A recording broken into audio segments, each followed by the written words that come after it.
Coming, everyone. Appreciate you being here. My name's Jane Collier. I'm Clackamas County Master Gardener. Since we only have 25 minutes for this presentation, I will be here for the rest of the day, so if you have any questions, I will be out in the hallway and I'll be glad to answer any questions you have. Also, just so those of you that might not have been in here before, we do have evaluation forms and we really appreciate it if you would fill them out for us. You can either give them to someone in an orange smock, or there is a box in the back to put your evaluation forms sometime before you leave today. So thank you very much. All right, you're here to learn about growing blueberries. OSU Extension has some very good publications, and they have so much really important, well-written, research-based information about growing blueberries. Even though one of them is called Growing Blueberries on the Oregon Coast, the information in that is more up to date than the other one, and it has a little bit more detail in it, and it is still okay to use in the Willamette Valley. So if you can go online or go to the Extension office and we will give you one of these publications. A lot more information in that than I will be able to give you today. All right, here's a few things that I hope you learn today through this presentation, and that's that you'll be able to choose the variety that you prefer, that you'll learn proper planting techniques and soil improvement, that you'll learn proper care for the plants, including fertilizing, watering, and pruning, and be aware of some of the pest problems and some solutions for those problems.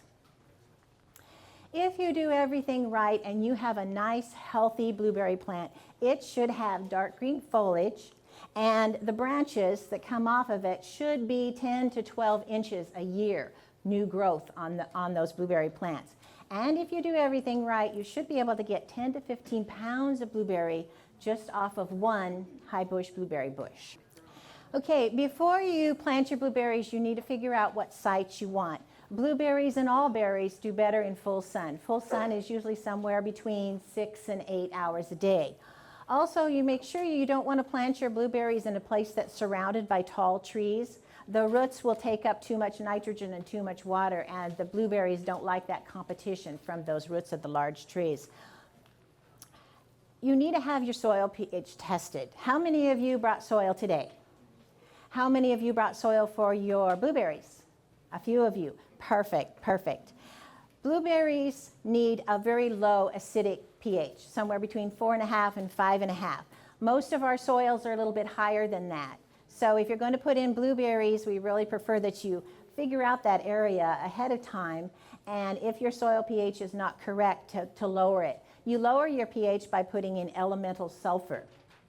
It's kind of difficult to do it after the berries are already in. It can be done, but it's much easier and much better for the blueberries if you can get the pH exactly the way it needs to be before you put those plants in the ground. Also, we want to amend your soil. Add it, so we want, we all have that heavy clay soil here in the Willamette Valley, so we need to add some amendment to it, some organic material. For blueberries, we suggest that you add either fir bark or fir sawdust, and the reason we say fir is because it's readily available in our area. The fir, sawdust, and bark will not lower the pH, but if you have your pH at the right level, it will help keep it at that level. Don't use compost or manure because they have very high pH, sometimes up to 7. So that's not a good idea when you amend the soil. Also, if possible, put your blueberries on a raised mound. That way the roots will be in this nice soft area and they won't be down in that hard packed clay that we have here. Okay, we're really lucky in the Pacific Northwest that we can grow what we call northern highbush blueberries. And these guys can grow as high as 10 feet if you let them, but most of us like to keep them pruned down to a level where we can pick those berries. These bushes come in early, mid, and late season varieties. And if you were to have some plants in each one of those seasons, you would be able to have eating blueberries from mid-June, probably until mid-September. These lists up here are the names of some of the varieties that are suggested for our area, and they go in order of ripening. We also have an extension publication called Blueberry Cultivars for the Pacific Northwest, and they have a lot of detailed information. They will tell you how large the berries are, whether they're early, mid, or late season, how disease resistant they are. So that's another one of those really good OSU publications to get your hands on. Some of you may not have room for a large Highbush blueberry, and some of you might decide that you want to garden in a container. Even the Highbush blueberries will do good in a container, but the container needs to be about the size of a half a whiskey barrel. But you can also use what we call half high. You'll be able to go to the nurseries and find half highs. You might be able to find some rabbit eyes and maybe some low bush. But half highs would be the ones that you would want to use for our area, more so than the low bush or the southern low bush. They're really good for containers. They don't produce as many berries as our northern high bush, but they are more compacted. But they're great for a smaller area or for a container. The thing about whenever you grow in a container, you don't want to just put plain old soil in there, because the soil will be compact too much and you won't have enough air circulation, not enough oxygen in there. And the blueberries are going to need that low pH, so you're also not going to want to use just a straight potting soil. So we suggest, it's suggested by OSU researchers, that you use 50% fir bark, 40% peat moss, and 10% perlite. This is a perfect amount of ingredients for a container of blueberries. Okay, so you've got your blueberries, and now you've figured out where you're going to plant them, and now you're going to get ready to plant them. You're going to go to the store and you're going to buy either a 1 or 2 gallon size container, and these will be either a 2 or a 3-year-old plant. You're going to plant it at the same depth that it was in the container, no lower than it was in the container. Also, your blueberries will do better if they're 4 to 5 feet apart. You can put them a little bit closer if you don't have enough room to spread them out that far. They will still produce good bunch of berries. You're going to mulch on the top of them, and I'll talk about mulch in a little bit. Water the plants, and here's the thing that everybody hates. The first year you put those blueberry plants in, you're going to have to pick off every one of those flower blossoms. Don't let them flower, don't let them fruit the first year, and that's really hard to do. That's one thing people say, but I want blueberries this summer. Trust me, your blueberries are going to take so much energy to put on berries that they're not going to have a good enough root system, they're not going to have enough new growth. They're going to be so much healthier if you pick the berries off the first year. One blueberry plant will give you blueberries, but if you have more than one variety, you'll have more blueberries and you will have larger blueberries. So say if you want to go and you're ready to purchase your blueberries, purchase 2 of your favorite plants and then maybe 1 of your second favorite plants. Mulches. Mulches are really important for blueberry plants. It helps suppress the weeds, and I will talk about weeding, how that's so important also. Having mulch atop of your blueberry plants will keep them cooler in the summer and warmer in the wintertime. And like I suggested before, just like amending your soil with fir, sawdust, or bark, also use that as a mulch on top. That will just help keep your soil at the pH that it needs to be. And once again, no compost, no manures. The first year, put about 2 inches of mulch on your blueberry plants, and then increase it over about 6 years so you can have about 6 inches of mulch on your blueberry plants. Blueberries don't like competition from weeds. They do have a nice taproot, but they also have a lot of feather roots up at the top. So you need to be careful when you're weeding that. That's where the mulch comes in really handy, because it will help suppress so many of those weeds. So if you got in there with a hoe and tried to get out those weeds, you would end up catching them on all those little roots that are right at the top. So you're going to need to be pulling them by hand. Try to stay about a 4-foot area around your blueberries free of the weeds. Like I mentioned, they really don't like to compete for water and nutrients. And if anybody is using a woody herbicide anywhere near your blueberry plants, be very careful about that. Blueberries take a lot of water, 1.5 to 3 inches a week during the times that we're not getting that enough rain. So when you water your blueberry plants, kind of check it after you're done watering it. About 12 hours afterwards, dig down a little bit. See how far your water has actually gone down there. They are, of course, best if watered from the base, but if you aren't able to do that and you need to use sprinkler or overhead watering, that's okay too. They don't quite get as many foliar diseases as, say, a tomato would from overhead watering. Now, one thing people forget is once the blueberries are done and you're done harvesting, you kind of forget about your blueberry plants. But they're putting on next year's flower buds at the end of the year. So even though your berries are gone, that's a really important time to keep water on them until we get our fall rains, which sometimes doesn't come until October or November. For fertilizing, if you're going to use an organic fertilizer, feather meal or blood meal are probably the best because they have just nitrogen, and that's really all the blueberries need. They really don't need the phosphorus, the potassium. They mainly just need the nitrogen. A synthetic to use, ammonium sulfate or urea, are the recommended ones for if you want to use a synthetic. Your handout has some information about how to calculate how much fertilizer to put on your plants depending on their age. So that's a really good publication to look at, and the other publications that I mentioned also. You will apply it in April, May, and June. You'll apply your fertilizer 3 times during the year. You don't want to apply it much later than the end of June, otherwise you're going to get too much growth late in the season, and then that will hurt them if we get an early frost. If you are using organic fertilizer, you may need to put it on a little bit sooner. It takes organic fertilizers longer to do what they need to do than it does a synthetic fertilizer. The other thing about fertilizing blueberry plants is they cannot translocate.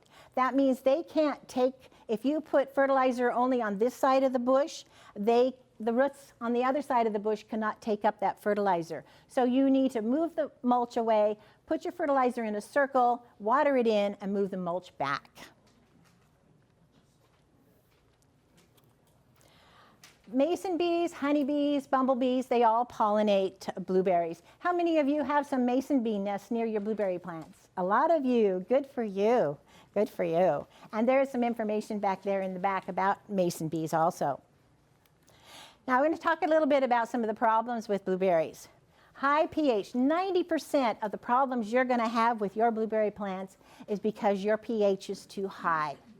And when your pH is too high, the plants cannot take up the lime, they cannot take up iron, so this is what ends up being the problem with your blueberry plants. Some of you may have what we call mummyberry. This is a fungus that enters the berry, and instead of the berries turning nice and blue, they end up being red and they fall off onto the ground. And then they kind of mummify under there. But the spores are still in those little mummies that are on the ground. And next year, when you're just getting ready to put blossoms on your blueberry bush, those little spores will attack those blossoms and you'll have the problem all over again. So what you need to do is sanitation, very important sanitation. Clean up any of those little blueberry mummies that may be on the ground, or any berries that you have left on the ground if the birds haven't already gotten them. Or you can either, if you're going to put mulch on at that time. That will smother the berries so they can't release their spores. And if you're not going to put new mulch on, at least fluff up the area. Around March, fluff the area up, disturb those little mummies. The spores will come up into the air, but your flowers aren't there yet, so you won't have that problem. Blueberry shock is also a problem that we have with blueberries. Right about when the blueberries should be coming on, the whole plant seems to die. All the leaves fall off, all the berries that were there fall off. This shock is transmitted by insects, mostly by the bees as they're pollinating them, but it's just a virus. The plant will get over it, just like hopefully we will get over the viruses we have hanging around now. So it may lose all of its leaves, but by the end of summer, you'll notice more leaves starting to come on. And by the next year, your plant should have recovered. It may take it about 2 years before you have a really, really good crop of blueberries. But it's not something you don't want to tear up your plants if you think they're dead. Wait until the end of the summer to make sure they really are dead. Bacterial canker is another disease that we see a lot on blueberries, and it's only on the previous season's canes. So it's not on the older growth, it's on the new growth. And it causes these cankers, which are a sunken area on the branches, and then those parts die back.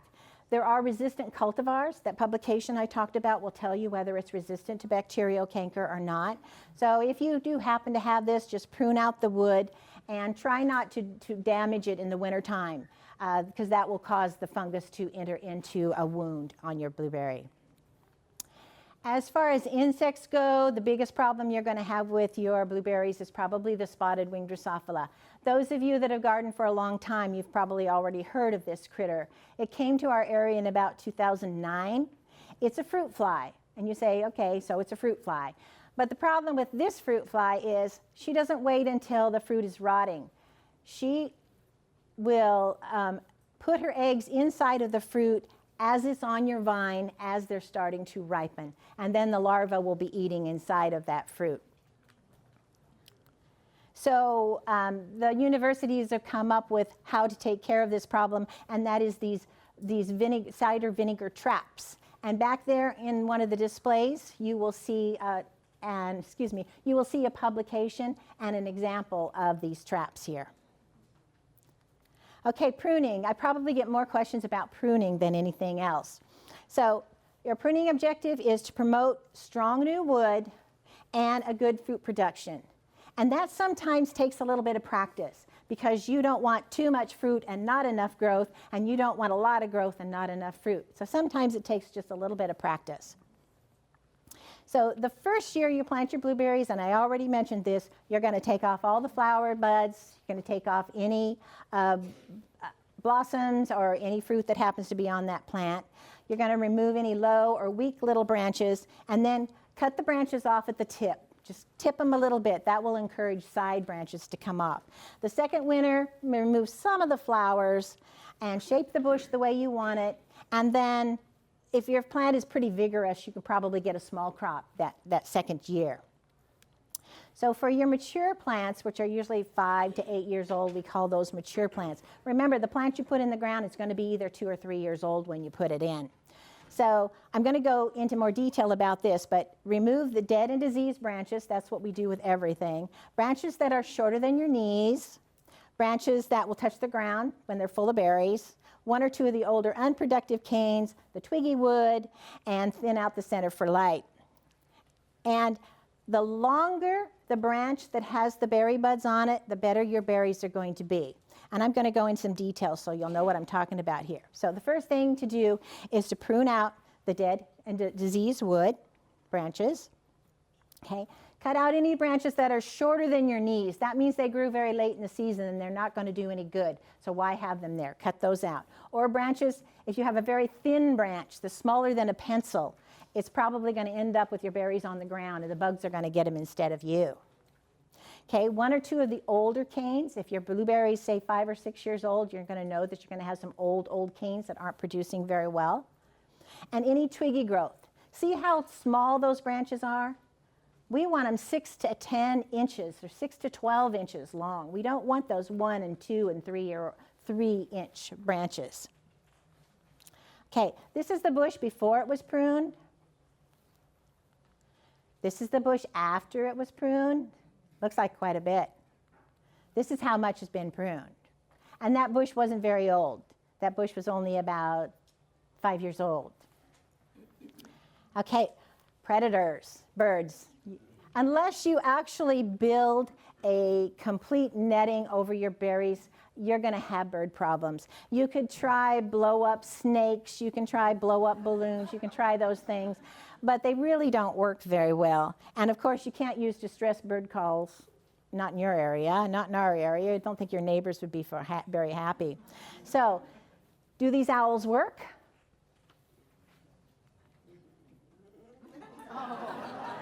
Sometimes. That's Simon, by the way. After your blueberries turn blue, wait a few days before you harvest them. They'll get a little bit sweeter. And this month, this is March, prune your blueberries if you haven't pruned them already. Fluff up the soil, fluff up the mulch, or apply more mulch this month, and set out your mason bees for pollination. And this is the month for your, next month is for your first application of fertilizer.